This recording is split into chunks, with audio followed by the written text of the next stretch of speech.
Yep, I think so. Okay. Can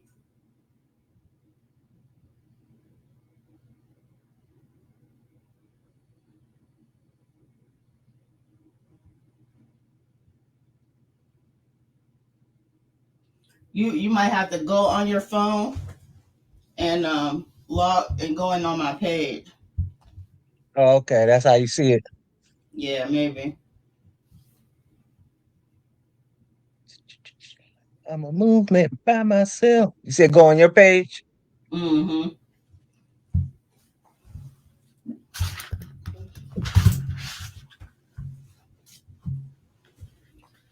Oh yeah, I can see myself.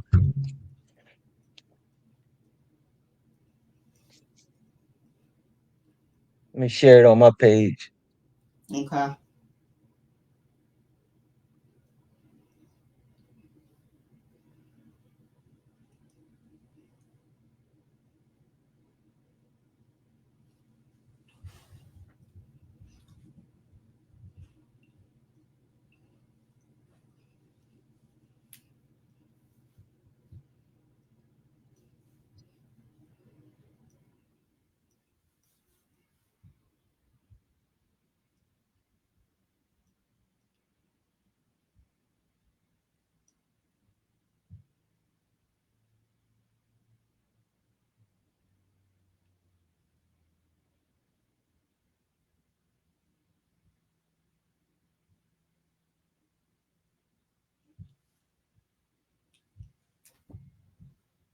I'm ready whenever you are, though. Well, give me like 2 seconds. I'll close my door. All Big right. dogs will be running in and out of here.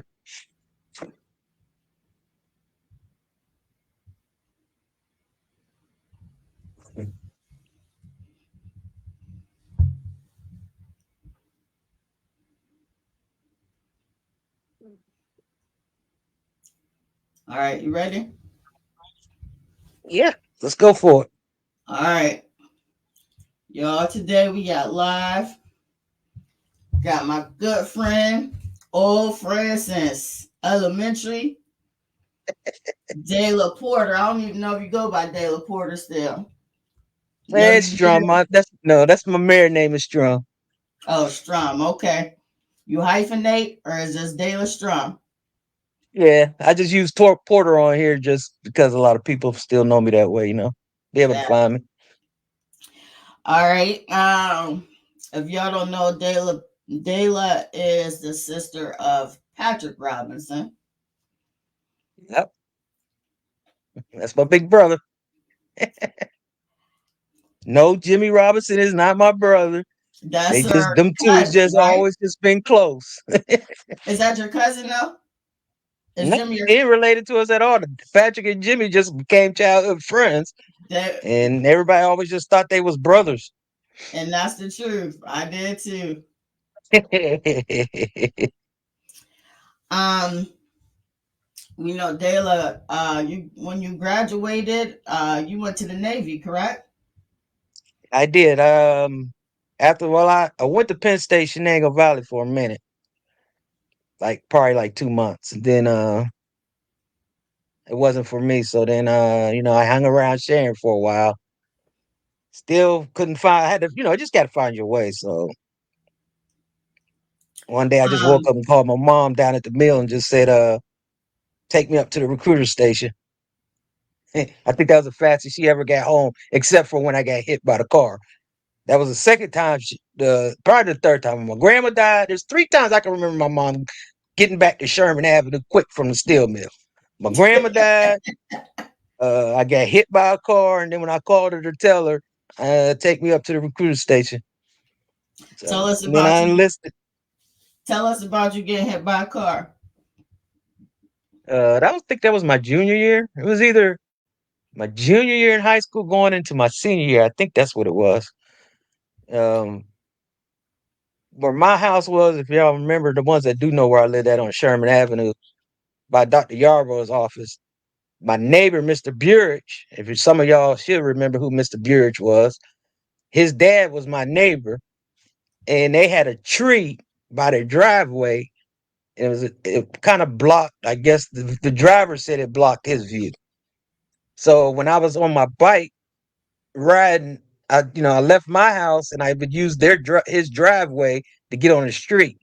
So when I came out of his driveway, a car was coming from Division, um, and he was going faster than he was supposed to have been going. He turned off as I saw him turn, but I didn't realize he was going as fast as he was going because I saw him turn off Division onto my street. And when he turned onto the street, I came out off the driveway, and I came this way, and he came this way, and I went up over his windshield and then slid off the side of his car. And Patrick was home and he was watching me. So he came busting out of the I don't know, he just said he don't know what he was watching before. He said he just happened to be looking out the window and he seen me get hit. So he came running outside and attacked the driver because he thought I was dead. His baby Right. sister laying on the ground because he said he seen the whole thing. So and then, And we can what hmm? injuries did you suffer as a result of that? Oh, I basically had almost to learn how to walk. I don't even know how I ended up playing basketball my senior year, No playing any kidding. kind of sports. Because all summer, the rest of the summer, I mean, I was on crutches, dislocated my shoulder, um, and then all summer I had to do a little bit of rehabilitation and stuff. I don't even think I did no basketball camps that summer or anything, or getting ready for track, or even playing any tennis or anything. I don't even think I did it. I was just basically going through a lot of rehabilitation and everything. And almost had to learn how to walk again. Damn, that's And then, brutal. hey, yeah, I'm surprised I made it through basketball my senior year. It's probably why we had a crappy. My senior year, we had a crappy season. Yeah, I for was y'all I that was don't injured know. this summer.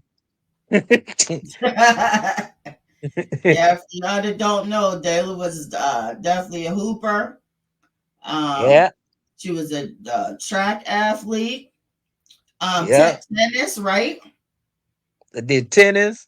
I Was did there track, tennis, volleyball? softball, basketball. I mean, I played anything and everything I could play. Yep, yep. Stayed busy, and I lettered in all of them. Oh man, that's what's up.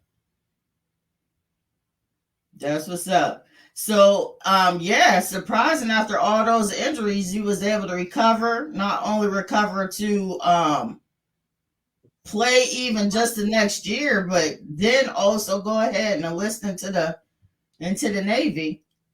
Yeah, Now, yeah. okay, so That was kind of hard though. When I went down to MIPS, they almost didn't take me because of the way I was walking. Like I said, basically had to learn how to walk again. The man was going 55, and you ain't supposed to go that fast on through a nah, that's neighborhood. presidential. Yeah, so he Yeah, it's was he was presidential. going That's 55. 25 at the most. Yeah, and so I had I walk kind of funny still to this day. But I did the best. I basically masked like the recruiter told me when I went down to MIPS. What's up, Wayne? The recruiter told me when I went down there, he was like, do your best the to mask how you walk and how you stand so that they don't really catch it. Try to do the best you can so they don't catch it. And he was like, but with the milk they may overlook it because when I came in, they looked at black females as a commodity back then. They wanted to get a lot of black females in, so it was like they may turn a blind eye, whatever. But the doctor, he really didn't. He kept looking at the way I was walking. I had to walk, and it's weird, I tell a lot of people the exam that they gave us. I don't know how they do it now, but the exam I got was, you were down stripped down to for women, you were in your bra. I had to put on a sports bra, and I was in my underwear, standing there with the doctors, and they look at everything. They examine you from the Rudy to the Tootie, and then you stand there and you got to walk around the room, and then you got to do this weird thing called a duck walk, where you walk like a duck across the room and back and forth and Naked? back and forth. So it You was doing this weird, naked? huh? You doing this naked? No, no, no. Yeah, I was in my sports bra and in my underwear. Yeah, but You want buck damn. booty hole naked? What? Yeah. So I'd imagine the men were in there just in their boxers. Wow. Yeah. So, but I made it through, and they sent me off, shipped me off to boot camp. I think that was the happiest day of my mama's life. I got up from underneath her, and I went to Orlando. Went down there to Orlando and did my 6 weeks of boot camp down in Orlando. And then from there, once I graduated from boot camp, which was fun because by us playing sports, but playing basketball and everything, we went to basketball camps and stuff. So that was like going to a camp to me. I had fun. I made the best of it. I wasn't homesick or anything like that. So you know, and I was athletic, so that wasn't a problem for me to get through any of the physical stuff. You know, the learning curve for me was a little different because it's a lot. It's hard for a lot of people, especially if you're not from the military, because it's a whole new language. You got to learn a whole new language. So stuff that they're teaching you, it's kind of common sense, but it's in a different language. So, and then after boot camp, I stayed there for another month in Orlando, going through some more training before I got to my ship. And then once I graduated from there, then I went on out to sea. Went to my very first ship, which was stationed here in Norfolk, Virginia. I didn't ask to be stationed here first. I wanted to go to the West Coast. I really wanted to go to Japan first. And then from Japan, I wanted to come work my way back to the East Coast. So, but that wasn't the way, back when I came in, you had to call a dream sheet. And that's what you put down where you wanted to be stationed at. So I picked very first was Japan. And then I put California. And then I put Florida. But I landed in Norfolk, Virginia. So, and this is where I've been ever since. Um, why Navy? I always knew I would go Navy. I had got a letter, an offer from the Naval Academy when my what year was that? 89? When we did all that great basketball that year with Lindy and all them. That summer I had got a bunch of, recruiting letters, and one of them came from the Naval Academy. So, I was in contact with them a lot. They came up, watched me play, and they sent tapes.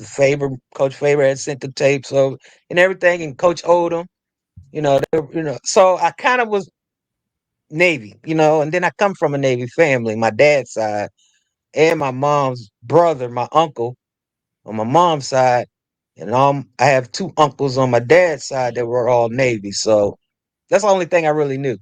Got Like of course Jimmy, he went into the army, but I could not. The way I always looked at it was there were certain things I looked at. Uh, the Marines, they run up the beach. They run into the problem. They run into the problem. I didn't want to do. I knew I didn't want to do that. I'm not trying to get shot at. So I didn't want to run to the problem. I didn't want to run to the enemy. Um, Army, I'm not jumping out of no perfectly working plane. I'm not doing that to go fight an enemy. I'm not going to jump out of a plane to go fight an enemy. And there's nothing wrong with the plane. And then Air Force, I just they it just wasn't for me. And then like the Navy, you get 3 hots in a cot. You get a shower. I get 3 good meals a day. I'm on a ship, and I get to travel. The main thing I knew was always something bigger than sharing PA for me. And I wanted to see the world. So what better place to see the world on the government's dime than to join the Navy? it for me, I think that's big for you because I kind of looked at you as like a mama's girl. Like, you know what I mean? I didn't I am. think that you would leave your mama like that. I am. I am. My brother teases me till this day. Said I was a mama's baby. I was always underneath my mom, but she was pushing me out the nest. Gotcha. Gotcha. Because you know, it was she knew it was a world out there you had to live. So yeah, yeah. I know Miss Mary. She was Yeah, it preparing wasn't you. nothing in sharing PA for me. She knew I was Yeah. gonna do nothing but stay in trouble I, was getting in a little trouble here and there with the law and everything. I wasn't, doing typical things that we do. We was doing back then. So Thank you, Jack. I, she knew Thank she you, knew what Jack. was best for me. Okay, so you did your 6 months boot camp. You stayed in the same place? You stayed in Norfolk? Yeah, my roots. People ask me now, "Are you from here?" And I'm like, "No," but technically, if you think about it, I'm really am from here. I've lived here longer than I lived in Sharon. That's crazy. That's crazy. I've been here longer than I've ever lived anywhere else in my life. I've been living here longer, but I'll never claim this as home. Sharon is always going to be home. Yeah, you definitely a Sheriff fan, girl. You definitely you rep your home for sure. That's it. Uh, how long did you do in the Navy? How I many did years? 24 years. 24 years 24 easy. years? 24 years easy. God damn, girl. Easy. It was easy. I did that. It seems like yesterday I enlisted. When it got to my end of my enlistment, well, end of my naval career, and I sat down and really thought about it, I was like, wow, this really seemed like I just enlisted in the military, and here I am 24 years later down the line. That is awesome. Very I commendable. reflected back on a lot of things, and I met a lot of great people, had a lot of friends.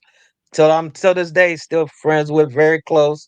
I didn't have no sisters in my household. My dad, obviously had other kids outside of him and my mom's marriage once they divorced. But you know, I had a bond, but I developed bonds as I got older. I didn't know them when I was younger. I knew one sister. The rest of my sisters I didn't know until I got older. So when I got in the military and I got in the Navy and I got on my first ship, being around all these, you know, different people and women and everything down in the berthing. Well, when I say berthing, that's where we lived at. You know, I developed friendships that turned into a sisterhood. So, of course, it was always just me and Patrick. So now I have all these girls that I can more or less relate with and share stuff with, you know, and they're like a sisterhood. We're like I said, there's a lot of them that I'm still very, very close with till this day. Did you ever So make it yeah, to Japan? nope. Never. Only been an East Coast. All the whole my whole 24 years, I've only been an East Coast sailor. So when I say, in East Coast, you have East Coast sailors, you have West Coast sailors, and then you have Japan sailors. I've only been an East Coast sailor, so that means I just only been overseas on the eastern side. So that's basically the Mediterranean. And then we went up into the Horn of Africa. So, I've been to Dubai, Djibouti, and Israel, those places like that. I've been a lot of places like that, but I've never made it to Russia because then that's a different side. That's the West Coast sailors. They get to go to Gotcha. the Australias, the Russia, the Japans, and all that. I didn't get to enjoy none of that, Gotcha. So now, when you go to unfortunately. all those different places like the Dubai's and all that, do they call that deployment, Dayla? Yep, Okay. yep. What was your? So Go ahead. when you're we're here in Norfolk, this area right here is the world's largest naval base, and it's the world's largest military installations. Basically, what that means is we have every branch here in the military. There's every branch in this area. So um, when you leave from here, especially in the Navy, if your ship is home port here, and there's I wish I could tell you I used to know answer these questions, but since I retired in 2016, I kind of like drifted away from them knowing all the stats. But there's like probably I'd give it. I'm not gonna. I can't. Some of these people probably gonna get me on my page. but I would say there's probably like 200 ships here in Norfolk. It might be less now, but and when you leave from here, which is your home port, when you leave from here, you go on a deployment, which would be about 6 months. Okay. You could be underway out to leaving from your home port, which is here in Norfolk, and leave to go overseas and be gone from anywhere from 6 months to a year. And when you're doing that in the Navy, are you in a submarine underwater? No, women Okay. were allowed. When I came in the time that I served, women were not allowed on subs. So the types of ships that I was on were all surfers. They call them surfer ships. So I've done aircraft carriers, which is Okay. like that's like a city in itself on a ship because you have a full load out of sailors and Marines on an aircraft carriers 6,000 sailors.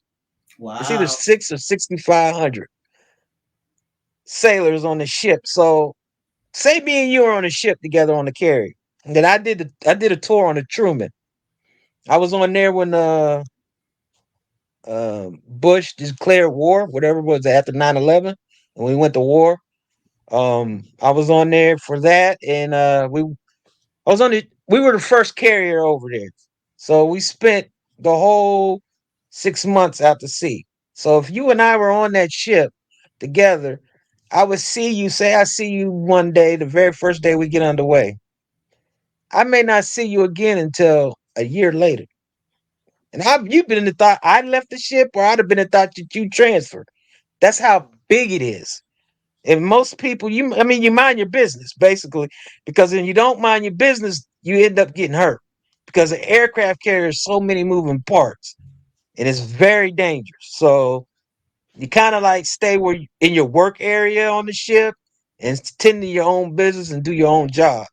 Of course, you mingle with people that you will mingle with or whatever, but you pretty much kind of because you never know what could happen. So you kind of stay in your own lane. And It's a lot of people on it. were sleeping it was sleeping arrangements in that kind of condition, were they primitive or were they kind of decent? Well, no, it's the worst ship that I've ever been on as far as sleeping and living was my very first ship because it was so old. Okay. And it was a tender. It was called a tender because that was when I first came in '92. Women were only allowed on tenders, which is basically they call them we called them tender. It was a destroyer tender, and it was just basically a repair ship.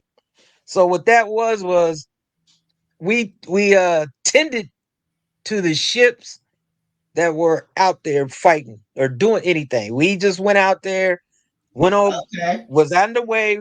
We had supplies, uh, gear, equipment, whatever they needed for them to function. We supplied it and worked on them to keep them operating.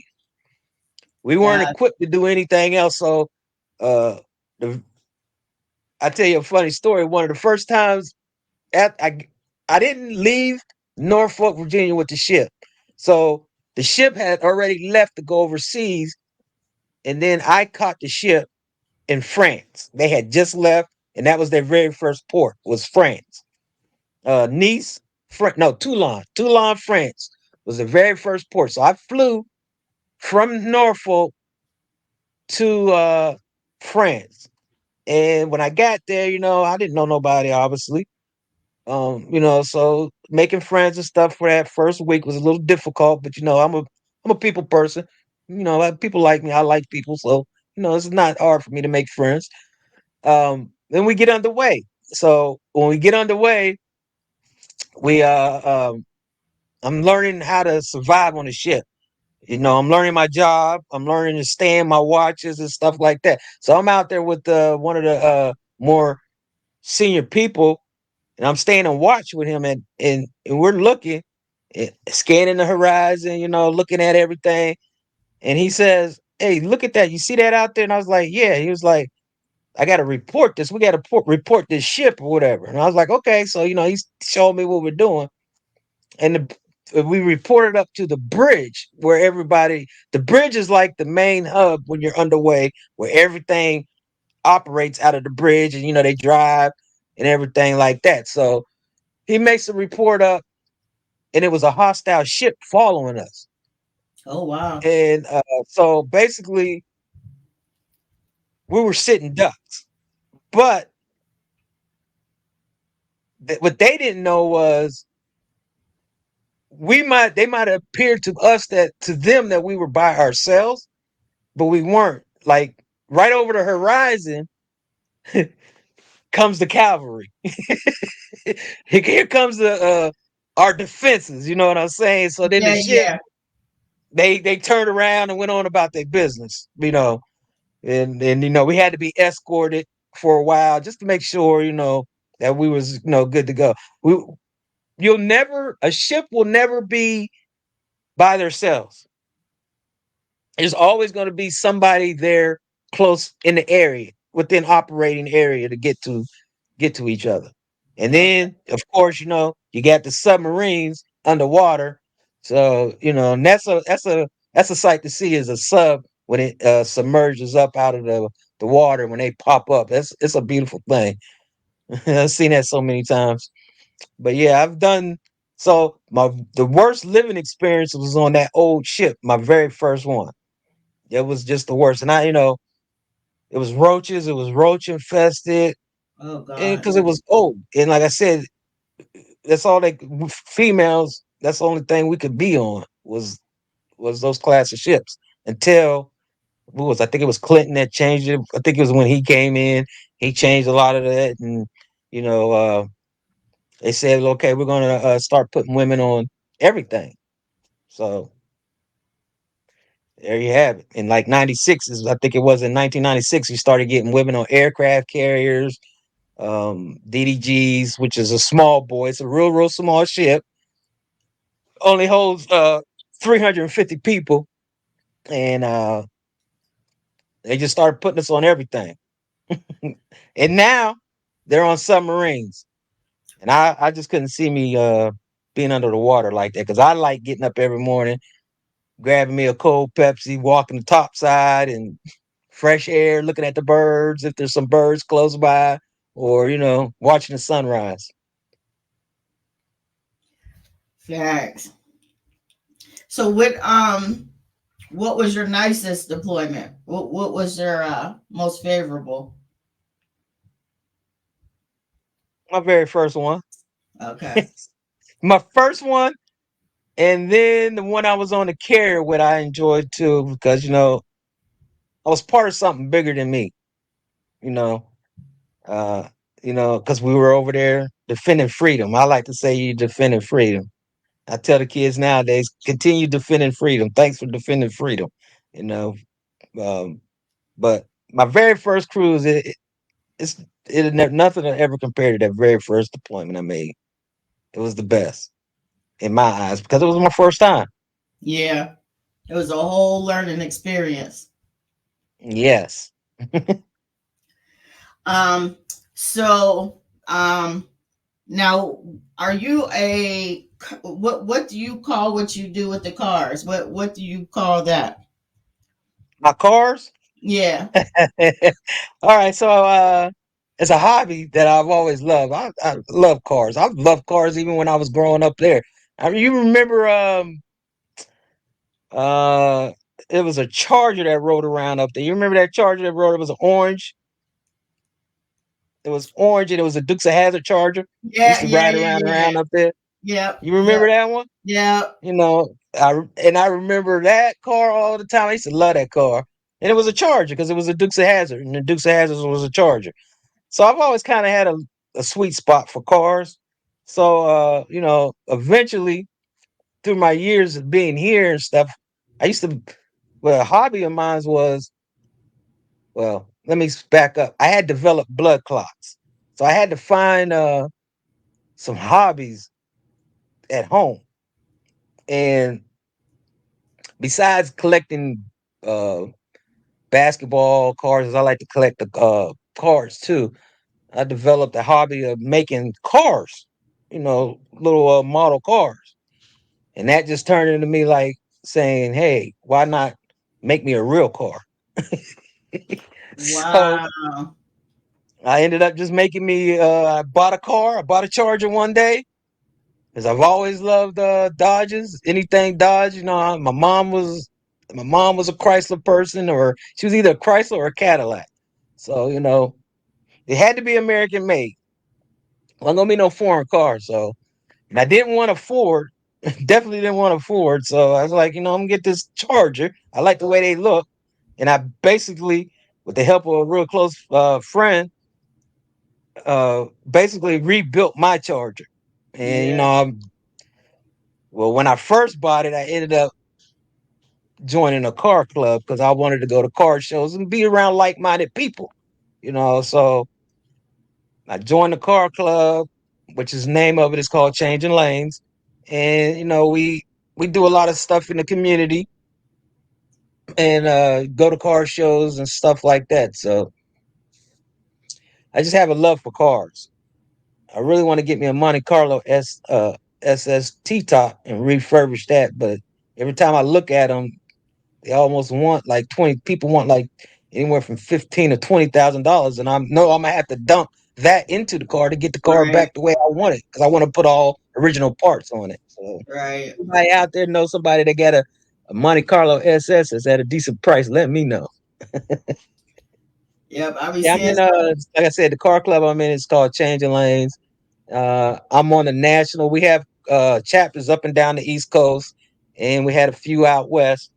Um, I'm a national chief sergeant at arms uh, in the car club, which basically I just worry about the safety of the car club.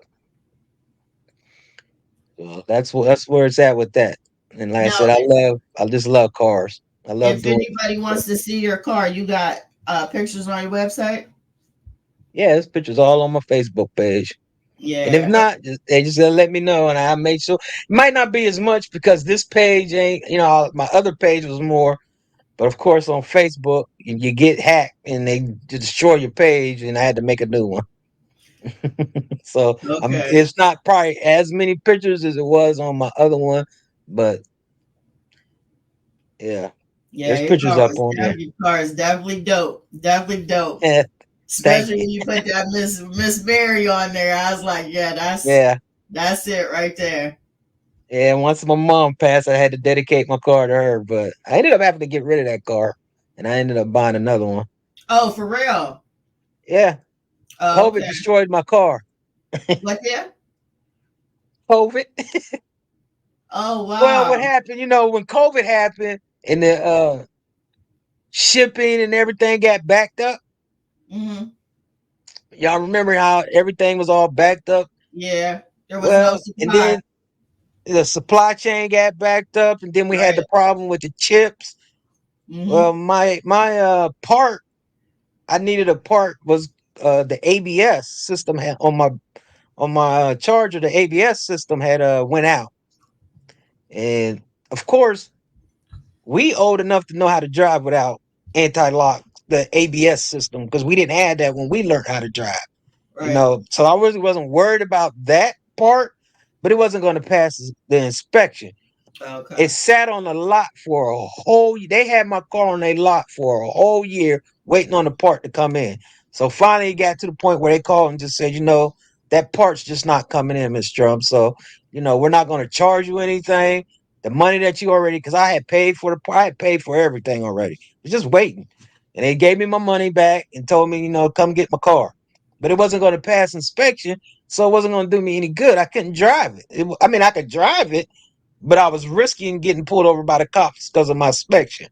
Right. So, I just said, but let me see how much I can get. I was because it was paid for. Obviously, it was a 2011, and it was paid for. But I was just like wondering how much money I could get to sell it back to the dealership since it's their fault, since it's Dodge's fault. Hey, y'all buy this car back from me and put me in something newer. So I went up there and talked with them, and got me in a new one. They bought it back. They didn't give me what I could have got on a private sale. I know I would have got almost because the blue book value was anywhere from $15,000 to $20,000 on my car, even though it was a 2011. But like I had all this, I Yeah, basically redid the car, right. rebuilt it and everything. But they gave me half of that. They met me on one end, and I told them, okay, I'll meet y'all on this end. Y'all meet me on the other end. You know, if I'm gonna take a hit on selling y'all my car back, y'all gonna take a hit on selling me a car. And so, it worked out. Worked Yeah, you out. So ended I up got a getting new Charger. another. You got another charger. Yeah, Why I, did I feel like you got a truck too, though? I do. I have a Oh, truck as well. I have a Ram. I have a Ram Longhorn, 1500 Longhorn. okay. Now let's talk about your mom for a second. Was your mom sick, or was her death untimely? Death was untimely. There was nothing wrong with my mom. She was perfectly fine. As far as I know, I ain't gonna say as far as I know because I do know because I would take her to her appointments. There was nothing wrong with her. It just happened, So she was at home, which is West Virginia for her, Fairmont, West Virginia, which is 2 hours, 3 hours away from Sharon. She had went home. Actually, what happened was she was here, and then she was like, "I want to go home for the summer or whatever." So me and Patrick was like, at ends with it, at odds with it, because to me, I'm like, "Hey, she want to go home, send her, let her go home." Patrick was like, "No, it's something happened to her. I can't get to her because he a mama's boy." Mm-hmm. So I was like, "Man, let her go home." So of course, you're gonna take care of your mama. So, slide her a couple dollars in her pockets, go home, have fun, mom. So she was at home with her big sister. She wanted to spend a couple weeks with her big sister or whatever. So her and they was living their best lives, the Golden Girls. I called them the Golden Girls. And one day I got a phone call from my auntie saying that she's at the hospital with my mom. My mom had sciatica. I think that's how you say it or whatever, where Yeah, the back pain. yeah. Yeah, yeah. So she said, I'm at the hospital, your mom fell or whatever. And I was like, okay. So I'm thinking, oh, she done hurt, with that sciatica, she done fell Right. down somewhere. And so I called my brother and was like, man, your mama done fell. Auntie called me. She's they at the hospital. I'm waiting to hear back from her. And he was like, oh, okay. So then, because I had no clue how severe this was, as I was getting off work, um, I get another call, and they were saying that they needed her insurance information. And did I have it? And I was like, no, it should be with her. Let me talk to her, whatever. And I couldn't talk to her. Obviously, I didn't know that I couldn't talk to her, but they're like, she's being wheeled away to go get a CT scan or whatever. So I'm like, a CT? What is this? What's going on or whatever? Right, right. This is different than sciatica, right? Yeah, I'm starting to wonder or whatever. So at this point, I'm heading to my brother's because she was living with my brother. I'm heading to his house to go see what she, in her. I had bought her a little fireproof box to get all the information, see if that was where all her, the important papers, if it was her card may have been in there or whatever, but I was 100% sure she probably had it with her. Mm-hmm. So in the meantime, Chelsea, Patrick's oldest daughter, she was up there as well. So I called her and was like, you ain't at the hospital, or what's going on with your grandma? She's like, what do you mean? I said, you ain't at the hospital? And she was like, no. And I said, well, I got a call that your grandma at the hospital. I need you to go up there and tell me what's going on. So she went up there and she called me and was like in a panic and was just like, you and Poppy need to get on the road and get here right now. I walked in grandma's room and she went into cardiac arrest. And I was like, what? Wait, what? So uh I almost passed out. My brother's wife basically had to hold me up, and she called Patrick because he was still at work and told him like, yo, you need to get home. There's something serious going on, and your sister over here panicking and everything. So he gets home. I hurry up and run home from his house, which is probably like going from our house probably to the high school. That's probably how far we live away from each other. So I go home, I don't even know. I think I threw like I don't even. I just threw some shit in the bag. Excuse my French. And got went back to go pick up Patrick, and we hopped on the highway. Um, in the meantime, I'm talking to my cousins and stuff up there that's at the hospital, and I'm telling them like, keep my mama alive until I get there. You know, they need to keep her alive until I get there. Let me make the decisions. So we're driving. We're on the road an hour, and then Chelsea calls me and says that grandma's gone. So me and Patrick never even made it up there. Oh man. Uh, you know, that was the longest drive. It only takes 6 hours to get from here to Fairmont, and that seemed like it took us all night. We got there at 3 o'clock in the morning, and we went straight to the morgue, the hospital, and then because Chelsea used to work, because Chelsea grew up in Fairmont, so she worked at that hospital that they took her to. So Chelsea had told the charge nurse like, look, my daddy's on and my auntie are on their way here. When they get here, can y'all please, accommodate them and let them, So they looked out. Yeah. So, when we got up there, we went to the hospital, to the emergency room, and asked for this nurse, the specific nurse Chelsea told us to ask for. And she took us on down there to see my mom. It was a little upsetting, but, you know, because she was cold, I would have rather. But I get it. They can't leave her laying in the bed. She's already dead. So they had to put her, in the refrigerator to keep her cool until we made the funeral arrangements. But it was so there was nothing wrong with her. No, she was perfectly fine. So basically what I was told that happened was she had a stroke, and the stroke went into a massive heart attack, and they just couldn't she just couldn't fight. She didn't have the fight in her no more. She They had to bring her back 3 times, and everybody said it was probably the best because I probably me or Patrick probably wouldn't have let her go. Right. So it was just best. And so I said, yeah, okay. I let it ride. But she was only 68 years old, and like I said, there was no heart disease. There was nothing, nothing. It just I think it was just heartbreak. My mom was heartbroken. Heartbroken from what? Uh the I they weren't married, but they had been together for about 10 years. Okay. So He relationship got heartbreak. deep, yeah, boyfriend. I just always kind of called him like a stepdad or whatever. Like I said, they had been together forever. Yeah. He fell into a very bad depression and he ended up killing himself. And my mom found him, and this Wow. happened 6 months. This happened 6 months before she passed away. Wow. Yeah, so I just think, you know, she was heartbroken, That's a and real thing. That's a real yeah, it thing. is. Yeah. It is. People can really die from heartbreak. It's a Yeah. real thing. I've seen it. I've seen it many times. Yep, and that's the only thing I could, because Patrick told me I didn't know this, but he told me she wasn't sleeping very much. So that adds, to all that, if she wasn't sleeping and all that, I mean, that's just gonna take a toll on you. And I Yeah. did not know that. He said she'd be up all hours of the night pacing around or doing stuff or whatever. But she worked at the steel mill. So, they worked in weird, she worked in weird hours anyway. So I really would have never, even if she was living with me, because when she did live with me at one time, she was doing that.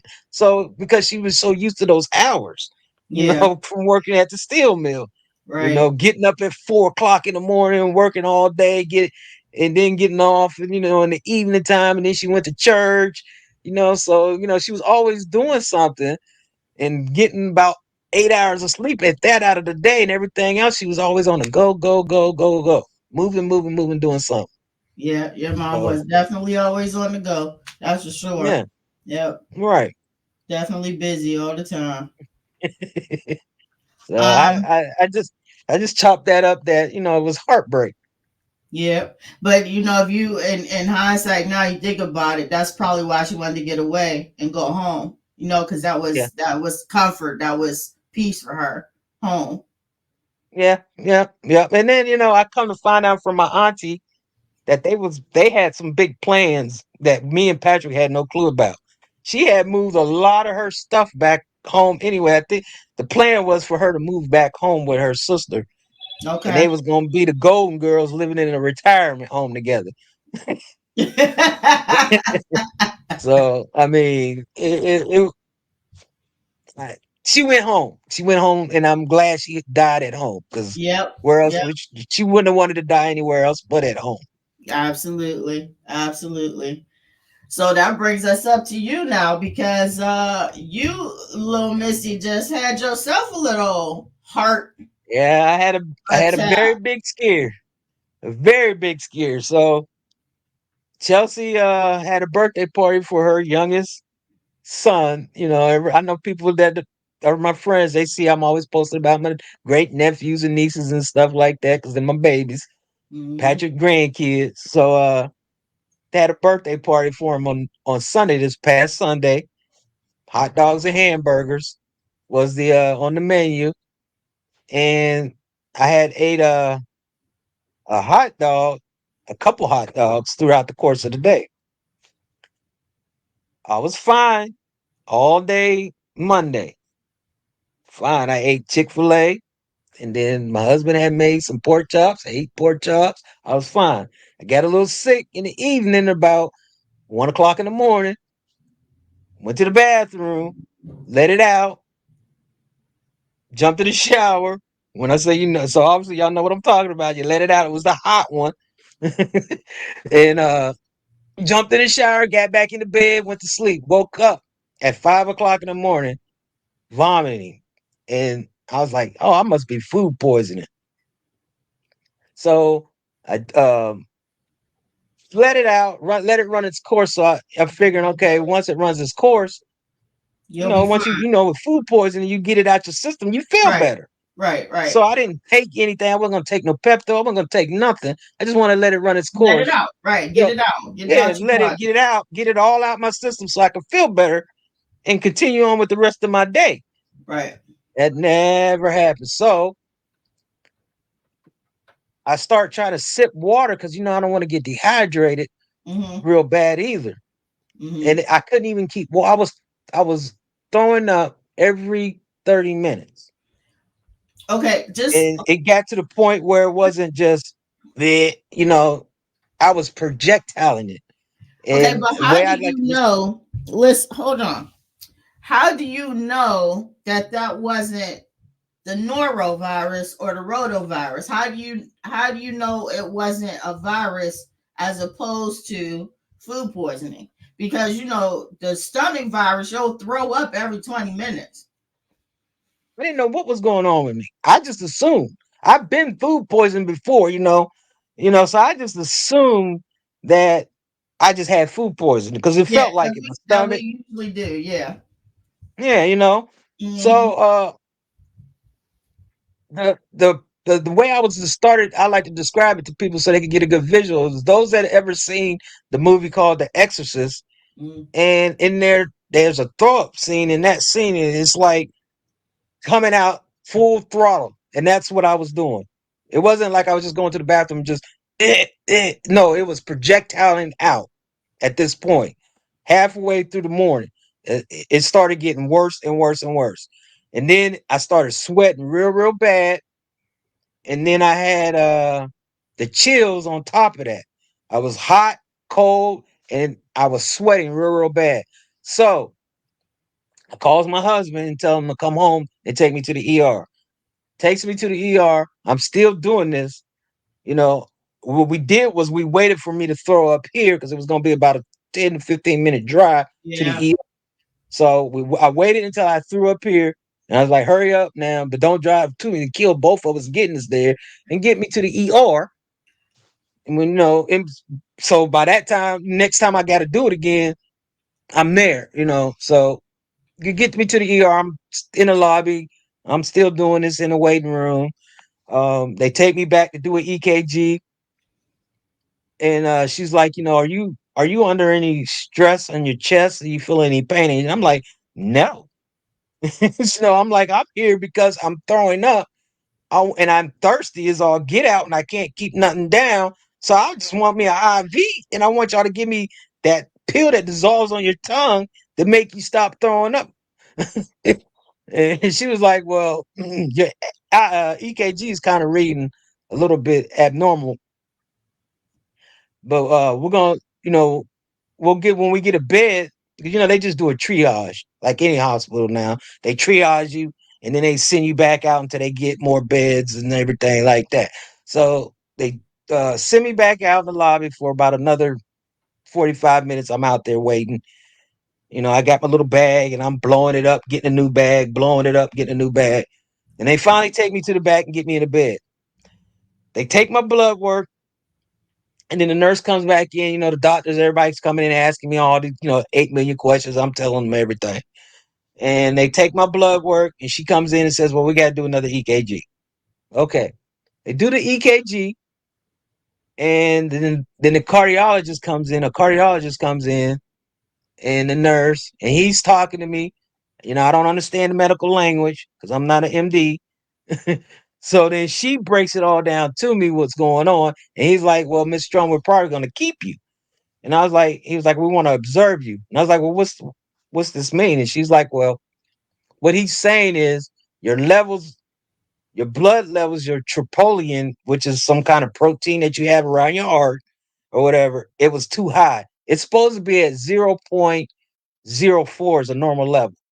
Mine was at a 3. So she was like, your heart is under some stress. And we don't know if it's just from you projectile throwing up that causes stress on your heart, or you're having a heart attack. And I was like, what? Because the symptoms I wouldn't imagine, because I had no symptoms in my mind. I had Right. no symptoms. My chest didn't hurt. I didn't feel like there was an elephant sitting on my chest. My arms, nothing was numb or anything like that. So I'm like, what are you talking about? So they're like, we're going to keep you for observation. All right. We're going to get a bed ready. So in my mind, again, I'm just thinking, okay, y'all just going to put me in a regular room. So the nurse comes in and say, yeah, they almost got your bed ready up there in ICU. Wait, what? ICU? Wait a minute, back up. You ain't say nothing about no ice. When did ICU come into the equation? I just thought I was going in a regular room. I was gonna probably have a room. I mean, in my mind, the whole time I'm laying there, I'm thinking, okay, I'm probably gonna be in there with some lady or some old person or whatever. Right, Somebody I don't want to really be in the room with. I ain't gonna get a private room. That's how I'm mentally getting my mind set for. And now, oh, you're going to ICU. And I was like, oh, wait a minute, hold up. And then she was like, well, Miss Strum, well, they don't call you that. They call you Chief, because I was at a military hospital. He was like, Chief, you it's your heart. Where you think you're gonna go? And I was like, I thought I was just going to a regular room. He was like, no, you're going to ICU. And I was like, okay. So they take me up to ICU. They do my blood work again. And when they come in, the cardiologist comes in right. Bro, and wait. he's like doing a bedside ultrasound of my heart. It's pretty neat. I've never seen my heart before. So I'm looking at it. He's showing me everything and telling me, he's like, so he's explaining everything to me. And he's like, your levels is going up. They're rising. And I was like, well, what's that mean? And he was like, what that mean is that you went from a 3 and now you're at a 6. So what Okay, that means is Dayla, tomorrow Dayla, morning. Dayla, Uh, hold on. Hold on, time out. Bruh, they causing you more stress than anything. Like they gonna make you have a heart attack. exactly, a heart attack, a stroke, or you know what I'm saying? They put all this stress on me. Bruh, they made your anxiety go through the roof. Yeah, exactly. So he's Alright, like, your levels. So I'm like, well, what's that mean? He's like, well, that means what we're gonna have to probably do is go in and look at your heart. So I was like, oh my goodness. So in my mind now? I'm thinking, oh, y'all just gonna start cutting on me, and I'm gonna have a big ass scar or whatever. No, I didn't know that they had this other little procedure that they do. So in the meantime, he's like, just get you some rest, and rest. How am I gonna get that? First of all, I don't, who sleeps in a strange area? I don't care how sleepy you are if it's the first night that you don't sleep, because it's strange. And I right. was in the room, of course, because it's ICU, you're in the room by yourself. but then you don't have no privacy because you in ICU. So they looking at me, I'm looking at them. I'm laying in the bed, physically laying in the bed, looking at everybody out there in the hallway. They looking at me because you don't have no privacy. They want to watch you to make sure ain't nothing happening to you. So I'm looking at them, waving at them. They waving at me. We just all night waving at each other. So they come in at 4 o'clock in the morning because you know you don't get no kind of rest in the hospital. They come in Right, 4 o'clock in the morning, right. take my blood work, and then that morning when the attendee came in, my level had shot up to a 9.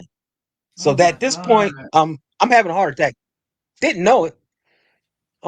So he's like, yeah, we're gonna take you down. There's one person in front of you, and then we're gonna take you down to do this procedure called a angiogram. And I was like, oh, okay. And I was like, he explained everything to me. And I was like, oh, okay. So he was like, worst case scenario, Chief, is we got to perform open heart surgery. Oh my I was God. like, oh. And he was like, and I was like, okay, so what's the other two options? Because I know there's two more coming. It was like, we'll end up have to put a stent in your heart, or it was just your heart was under stress from you projectile throwing up like that. Because your body, you're not supposed to do that. I mean, if you vomit, you vomit. But when you start projectile vomiting, that's something completely different. So I was like, okay, I had, of course, you got to sign the consent forms. They go over all the dangers, what could happen, and all this while they do the procedure. Then they come in, they take me down and do the procedure. These are battle wounds. I'll show you in a minute. They take me down. They strap you to the table. Now I felt like you watching those movies where you see people on death row and they strap you to a table and they stretch you out like that. That's how they had me laying on this table because they were going through my arm. They go through your arm through an artery in your arm, or you got another artery down by your groin. They can Yeah. go through there too. The Mm. internet right now. And modem or router connection and try again. Excuse me, that's Google picking up. I don't know why she's trying to talk to me, but so they went through my arm with the catheter up through and looked at my heart. And so when I woke up, they uh they said, "Oh, we had to put a stent in, but everything looks good." So I was like, "Oh, okay." I'm still not putting it all together, right? Because I still didn't know I had. I'm gonna tell you when I knew I had a heart attack. It was like, yeah, we put a stent in. I didn't see the doctors the rest of the day. Of course, they don't let you rest and everything like that, right? So I didn't see no doctors the rest of the day. It was just me and my nurse we waving at each other. He looking at me, I'm looking at him, waving at him. You know. So the next day, which was yesterday, they came in. He was like, "Yeah, Miss Strum, you had a heart attack." Wait, what? He was like, "Yeah, you had a heart attack. That's what you had was a heart attack." And I'm like, "No, I did not know that I had it." He was like, "Well, what did you think you had?" I said, "I don't know. I mean, y'all said I just got a stent put in, so I knew something was clogging my arteries for you to put. I knew that. I knew if you got a stent, your arteries was clogged." He was like, "Well, yeah, that's a heart attack." I was Wow. like, "Oh." So I had a heart attack. So that changed a whole lot of, my thought process. I was like, wow, I did not know. I said, well, I didn't have none of those symptoms. And he was like, well, women and men present heart attacks. Your symptoms are different. I did not know that. So the typical chest pain and all that, women don't present that like that when we're having a heart attack.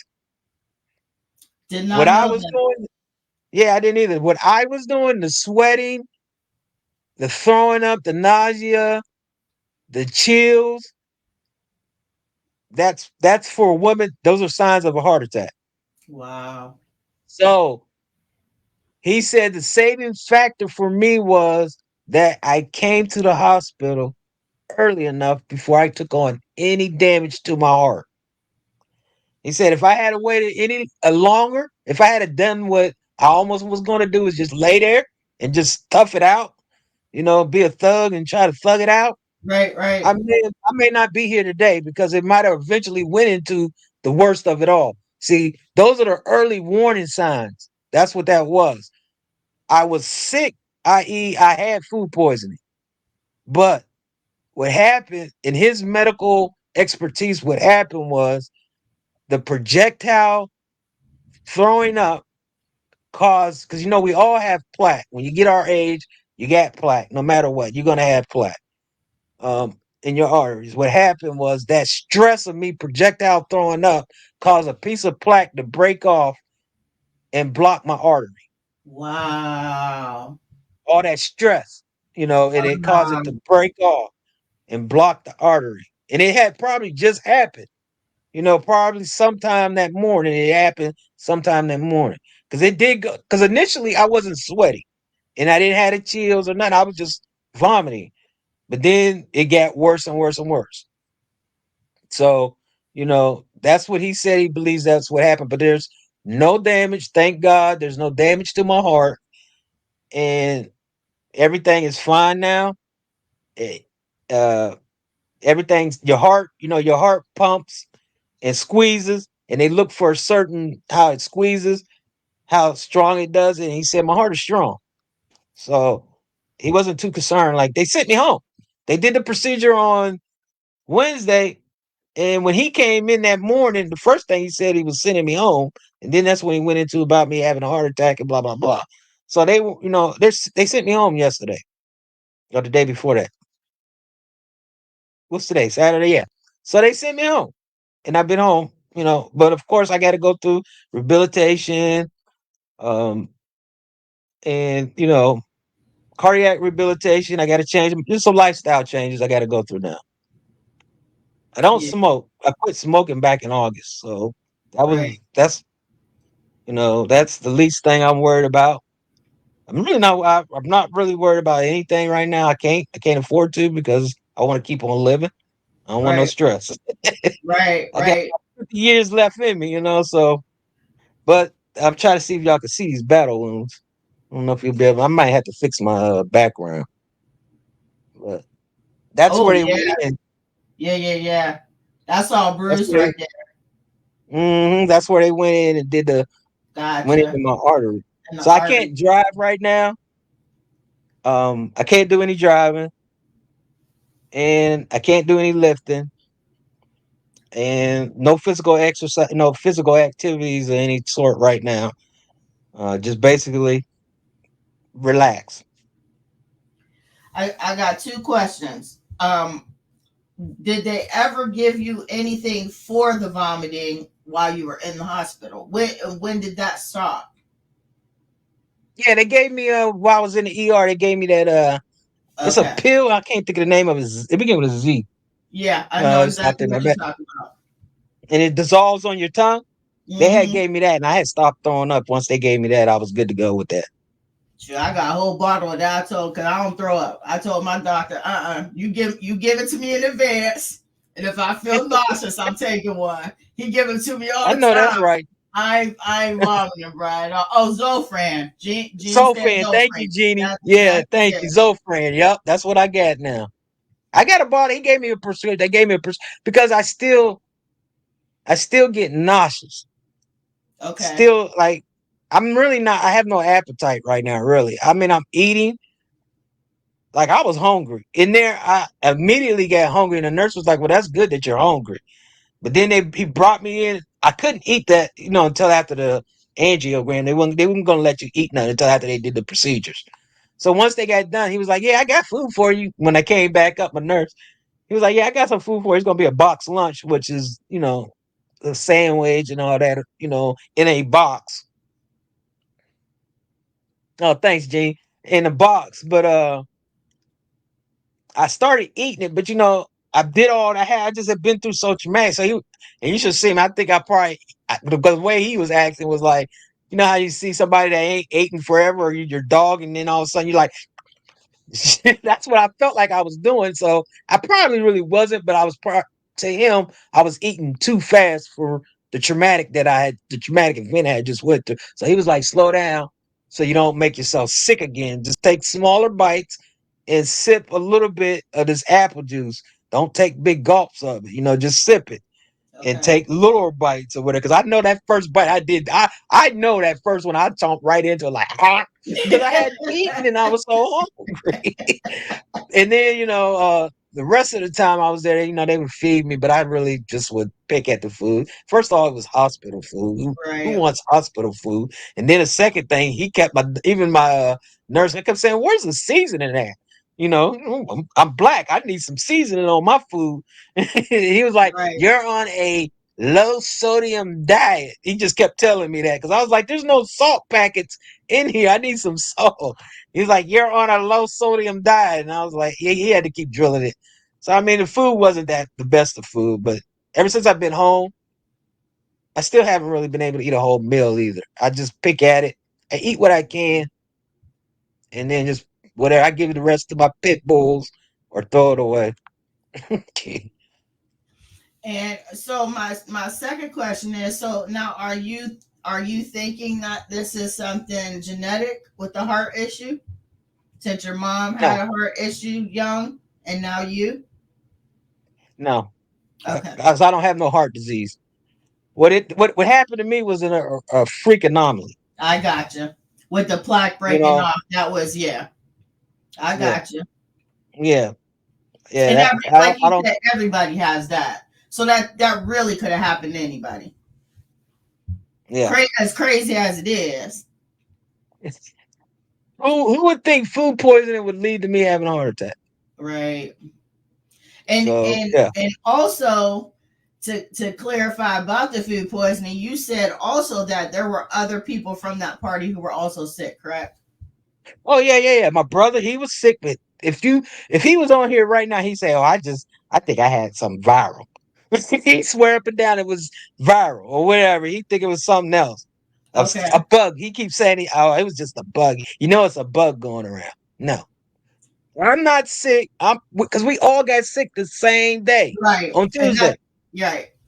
That's How usually could a how typical could I sign. get sick? Him get sick, his grandson get sick, and his daughter, all of us get sick the same day. Right. No. And we Right. all ate the same thing. Hot dogs. Them hot dogs was no good. That's all it was. It's life. It happened. Admit it. Let it happen. Let it ride. You know, accept it. Stop trying to say it was, oh, I think I had a bug. It's a bug floating around. No, you were food poisoned. Even the doctors, they said the same thing. Y'all all were food poisoned. It's because what he said, if it was a bug, we would have all got sick in 12 hours. We all got sick. It was past 12 hours.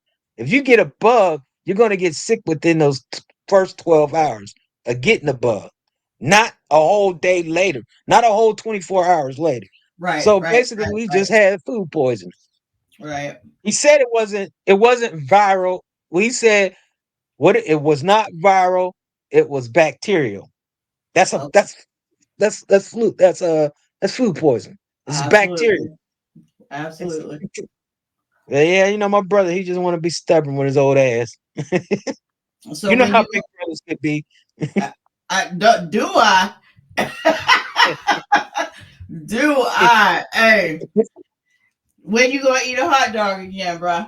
Never. And then my husband, when we was grocery shopping yesterday, he want to be funny and have jokes talking about some uh, because we got close to where the hot dogs and the kibasi and all that's at, right? And he Uh, was like, "Hey, you want to get a pack of hot dogs, boy?" I was like, "Man, go on." He tried to be. I said, "Oh, you got." He started laughing. I said, "Oh, you want to have jokes or what?" He's like, "I bet you won't eat another hot dog as long as you." I said, "I bet I won't either." I don't want to look at a hot dog. wow, that's crazy. So Yeah, I said, how "You are ain't you got to worry about me eating no hot dog, no chili dog.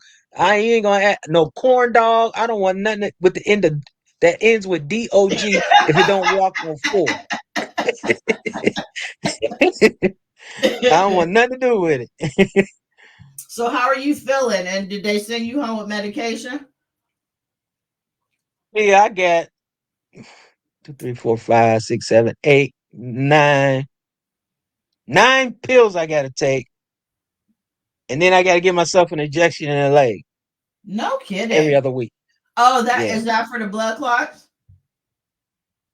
No, the injection is for my asthma slash allergies. Okay. It's duplexing. Excuse me. I'm taking duplexing. No, it's a commercial. Some people may have seen it. It's Yeah. called duplexing, and it's a biologic that I take for the asthma and my allergies that I have. So Okay. I Do you do take that, and anything? then Because you do have blood clot issues, though, right? yes, yes, yes, yes, yes. So are you I taking have a anything for history. that? I have a history of I've in the past I've had blood clots in my lungs. I had a big one right here in my your lungs. You got your lungs, and then you have a saddle. Yes, I had to be on aspirin for the rest of my life, Gene. Not just for a year. I'm gonna be on it for the rest of my life. They said. You got your lungs, and then you have a saddle. I had a big clot in the middle, in Of right the here in the saddle. middle of your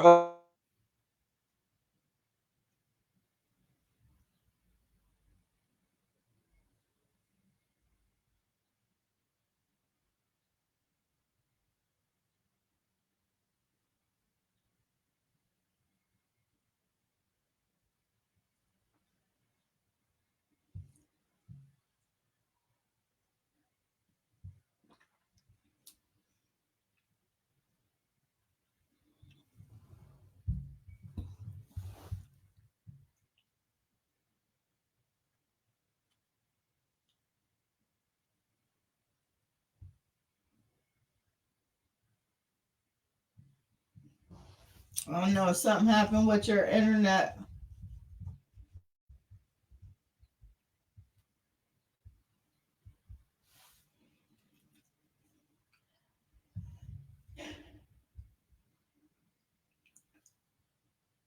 All right, y'all. We're gonna go ahead and end this live. I'm not sure if something happened to her internet,